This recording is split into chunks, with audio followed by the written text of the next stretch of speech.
Okay, welcome back. And last class we have trying to solve a problem. So, let me recall the problem once again and then we will prove it. So, what we have done is that we have introduced a function u x. This is the convolution of phi and f, and then we have seen that this implies minus Laplacian of u equal to phi star of Laplacian of f, where f belongs to CC2 of Rn. You see, it is smooth, twice differentiable and compact support. So, the theorem I already stated last time. So, the theorem is Laplace minus Laplacian of u equal to f, okay, that where phi is the fundamental solution. So, we are going to prove this today now in this lecture. So, this is a kind of I am going to give a full proof here with some exercises which I leave it here and there, but then it is important that you complete the steps in between. This also tells you how to handle singularities. When you have a singularity, you have a difficulty in handling it. Okay. So, the proof is giving proof is not that it is that difficult, but it teaches you makes you understand how you can handle your singularity. Okay. So, let us recall this thing. So, you have your Laplacian of u. So, Laplacian of u of x. So, you have to understand that take care of the variables correctly. So, this is equal to phi of y, okay, Laplacian f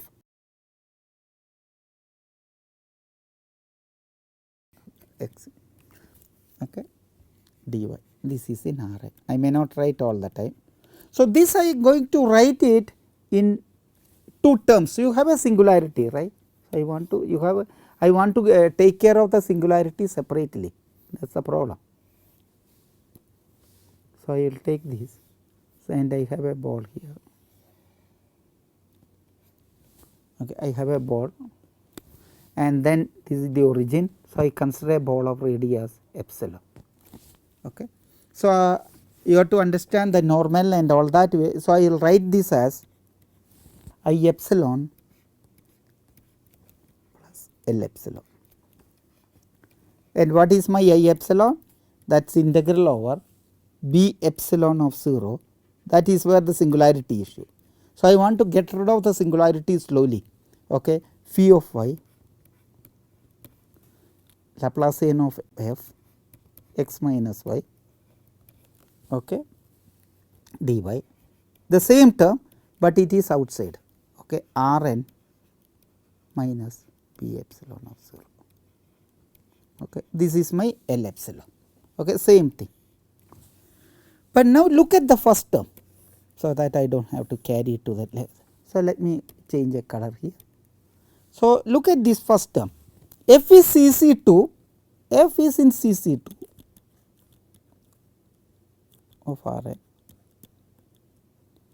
That implies my Laplacian of f is norm. If you calculate, this is bounded, whatever it is, norm or f or modulus, this is some constant, modulus of that constant independent. So, you can take that constant outside and then it is a local thing, and you can see that a function is integrated on a set of small measure, that you know it whenever there is a function f which is integrable in B epsilon. So, phi is integrable in B epsilon of 0 and a function is integrable, then on a set of integral value on a set of small measure will be small.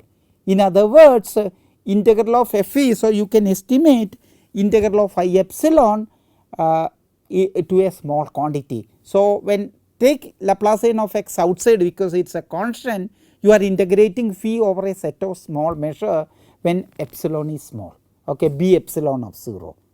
So, when epsilon tends to 0, you will be integrating on as, even though there is a singularity, that is the meaning of local integrability. Even though there is a singularity, when epsilon becomes smaller and smaller, the integral value becomes smaller and smaller. If it is not locally integrable, this will not happen. Okay. So, what I am trying to say that I epsilon will go to 0. So, you do not have to worry as epsilon I epsilon. In fact, I leave it as an exercise. So, this is your exercise. In fact, you can precisely prove it. Please prove this. In fact, you can show that modulus of I epsilon is less than or equal to, you prove this. Though you do not need this precise estimate to conclude I epsilon go to 0, you can actually prove very precise thing. Some constant into epsilon square into modulus of log epsilon if n equal to 2 and constant into epsilon square if n greater than or equal to 3. Of course, in the first term you get log epsilon tends to infinity mod log epsilon, but then there is an epsilon square here and that will make you go to 0. So, this goes to 0. So, you have a precise estimate as epsilon goes to 0. So, let now recall, you have only these L epsilon to be considered. So, that is your L epsilon. So, first time left, therefore, I have to consider now my L epsilon. So, what is L epsilon? L epsilon is integral of R n minus B epsilon of 0 phi epsilon. There is no singularity, but now when epsilon tends to 0, it will go near 0. So, I have to be careful while dealing with it. I will do f x minus y dy. Okay. Now, we do an integration by parts, my divergence theorem, Green's theorem, etc. You have to be careful with the normal you are taking. So, let me fix my normal. So, you have your here. So, I always consider this is my norm nu. By now, my R n minus B epsilon 0 is outside. Okay. So, if I take these are my normal, for this the external normal is minus nu. So, you have to be careful, external normal is minus nu. So, I fix always normal outside the B epsilon ball, but my integration is over R n minus B outside that. So, its external normal outside outward unit normal is going inside the ball. Okay. So, I will do my integration by parts. This we have done it in the preliminaries already. So, if I do it, I will, so let me write this is equal to some V epsilon. I do not want to write it all the time. Okay. See, it is a V epsilon, I can take my here. So, I will get my grade phi, grade, this is dot product, grade f with respect to x, and then I will get actually plus here, but since the normal is minus, I will get again minus here, phi of phi df by d nu. Okay, d by d nu will be minus d by d nu, that is why this minus way, and that is on the ball of radius epsilon, that is the boundary ball. Okay. So, you will have a ball of radius, this is about your dsy, surface integral. This I call it k epsilon plus L epsilon. Now, not L epsilon. So, let me do it J epsilon. Okay. I already used L epsilon. So, let me use J epsilon. Okay. So, I use J epsilon. So, careful, this is on a big domain, you may think that immediately this will, what will happen to this one. So, what again I will leave it as an exercise for you. So, let me leave it as an exercise. All this you have to work it out. Unless you do exercise, you will not learn the subject. Doing exercise is the only thing. So, exercise, prove that my J epsilon, you can compute all this. Again there is no worry about df by d nu, this is bounded. The problem in phi you know it exactly. So, you compute that one and do it. Phi log epsilon j epsilon will be less than or equal to. So, you see the power is reduced here I epsilon you get epsilon square mod log epsilon, but you get only epsilon mod log epsilon, because there some differentiation is coming, the amount is reduced n equal to 2, and other one you get only C epsilon if n greater than or equal to 3. Of course, this tends to infinity, mod log epsilon tends to infinity, this tends to 0, but you know that this product goes to 0. So, again this goes to 0. So, you see in the thing, so this basically or this goes to 0, this j epsilon component. So, only remaining with my k epsilon. So, you have split the whole integral, if you recall once again, you have your Laplace L epsilon, and L epsilon I epsilon we have seen that it goes to 0. So, we do not bother about it, and then we have seen that L epsilon is split it into 2, in that case j epsilon goes to 0, the only remaining thing is k epsilon. So, you have to work out k epsilon, that is what we are going to do now. So, you look at the k epsilon. K epsilon, now you have to be little more careful. Integral you write it as V epsilon. So, let me recall again from here, it is grade phi grade f. So, you have, so you see grade phi dot grade f x minus y this is y dy. Now, again I will do an integration by parts, I can do that because V epsilon has no singularity. So, the singularity I am fixing epsilon. So, when I am doing it I am, so k epsilon is with the minus sign here, let me look at it, yeah there is a minus sign. So, I have to put this minus sign here. So, I can do this integration by parts because V epsilon has no singularity, and your grade phi and Laplacian phi are all smooth in V epsilon, there is no problem. Okay. So, I can do that one because singularity comes only when epsilon goes to 0 now, that is why I removed that one. So, I can do this integration by parts, I will get V epsilon, this will become Laplacian and f of x minus y. Again the sign has to be taken care, in this case it will be d phi by d nu, and this will be on the ball of epsilon 0 into f of x minus y ds of y, you see. Now, in this case this is not the one, this is not the one to go to 0, the one go to Laplacian of E equal to 0, this is equal to 0. So, you see this is equal to 0 on V epsilon, because it is 0 in R n minus, hence this term is equal to 0. So, now this integration is only on epsilon, but it is on the surface. So, you have to be careful it will go to 0 or not.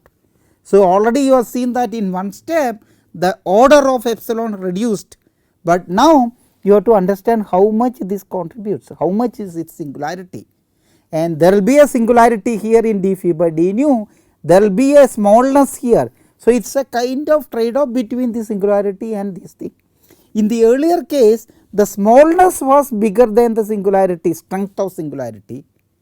The second case also the smallness, but then now a trade off, the singularity coming from here is similar to the smallness here, and the singularity and smallness will exactly get cancelled to produce something non trivial. That is what we are going to now for a computation want to do. So, here again I am going to give you an exercise. So, this is the thing, now you can precisely calculate your exercise. Okay. Because phi is a very given function. So, you can actually, so you have a ball of radius epsilon, right, this is where b epsilon of 0, okay.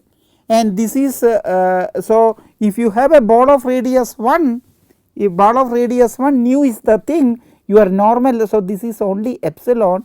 So, and you can see that your normal nu this is your normal nu, okay, external normal, that is what you want to compute it. Your nu will become y is not a unit vector anymore. If this is y, this is not y, so it is y by mod y, okay, or nu I will be yi by mod b, and you can compute your dphi by d nu.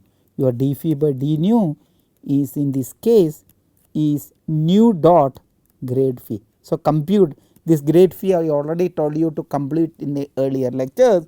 If you do this one, this will be exactly minus 1 by n omega n epsilon power n minus 1. This you already seen that this is nothing but the, these are all we have computed in the previous lecture. This is nothing but the surface area of a radius epsilon and centered at thing. So, you can exactly get that. So, do not forget that one.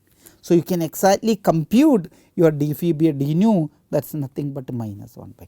So, if you write down your k epsilon here, so this will become, so this implies d phi by d nu, that is independent of that one, that comes out db epsilon of 0 integral over db epsilon of 0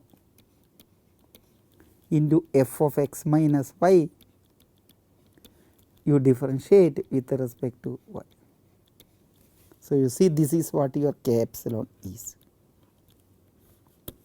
Now, so I want to compute the limit of that. I can this is a very familiar thing, it is basically the average.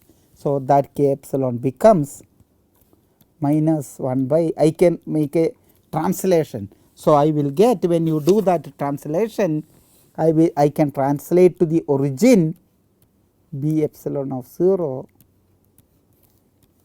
integral of b epsilon of 0 f of y, no sorry, that is what. So, I can make a translation, oh everything has gone.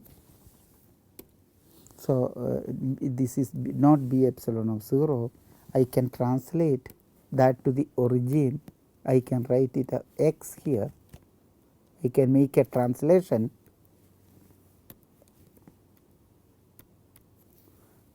I can make a translation of x f of y ds of y. And look at this one, this is nothing but the average, and you know that in a, for any continuous function, that average goes to its value. This is a well known thing from an analysis. For example, f is continuous and integral of 1 over 2h, this is the average. You try to prove this if you have not seen it. F of y dy goes to f of 0. This at any point you can do that as long as f is. So, you are taking basically any point x, I am taking average along the surface of the function. So, as epsilon tends to 0, you can. So, if you have not seen that, you see this as an exercise. Okay. You have a lot of exercises to do it. This goes to f of minus, there is a minus sign, f of x as epsilon tends to 0. So, this proves the result, right. So, you have written so what you have written is Laplacian of u equal to I epsilon. So, recall I epsilon plus L epsilon, right, that is what how we started with it, and then that is written as I epsilon plus k epsilon plus j epsilon, and you have seen that this goes to 0, this goes to 0, and this goes to minus f of x. Okay. So, that implies minus Laplacian of u equal to f. You got the solution, completes the proof, right. completes the proof. Okay. So, you have already seen one theorem in this direction, but then more than the theorem understanding, you have to understand the techniques and small proofs which you are doing, and how these singular points contributes to it. So, you learn all these things during the formula. Okay. Now, in the just let me set up for the next class. So, the proof is complete for one case. When you have an f is a CC2 function and phi is a fundamental solution to your minus Laplacian, then its convolution with F solves. Of course, you have an issue where you have assumed that f is CC2 of Rn, and it is a solution to in the Poisson equation. So, what you have done is proved a solution to the Poisson equation in Rn in a strong assumption when f is CC2 of Rn. What our aim is to do a boundary value problems when Laplacian of u equal to f in omega and then u equal to g in d omega. That makes that life is much more complicated. So, what I am going to prove in the next few lectures is, first I will introduce what is called a mean value formula.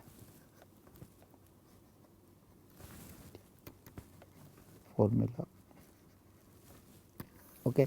In this setup, you will understand what is a sub-harmonic function. You will understand the meaning of sub-harmonic etc. as we go along, harmonic, and you will call it super-harmonic.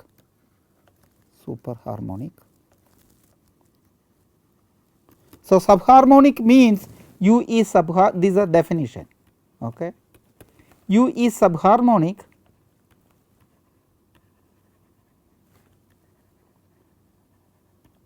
if Laplacian of u is greater than or equal to 0. It is super-harmonic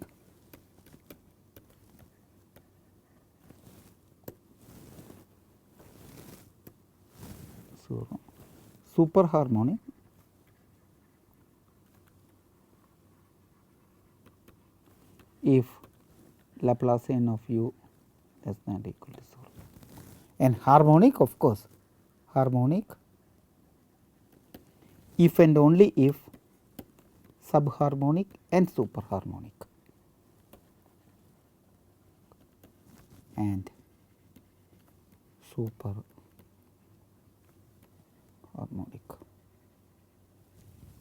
Okay. So, what I am going to do is derive some average values. It captures the some nice formulas for harmonic function, and later you will see that harmonicity is equivalent to mean value property. Okay. That means the averages will determine the value at the any point. So, you can get back your values of u by averaging the value of u for a harmonic function. So, it restricts, you can't have some arbitrary functions as harmonic. Okay. So, I think I will stop here instead of starting something new, and which I will do it in the next class. Thank you.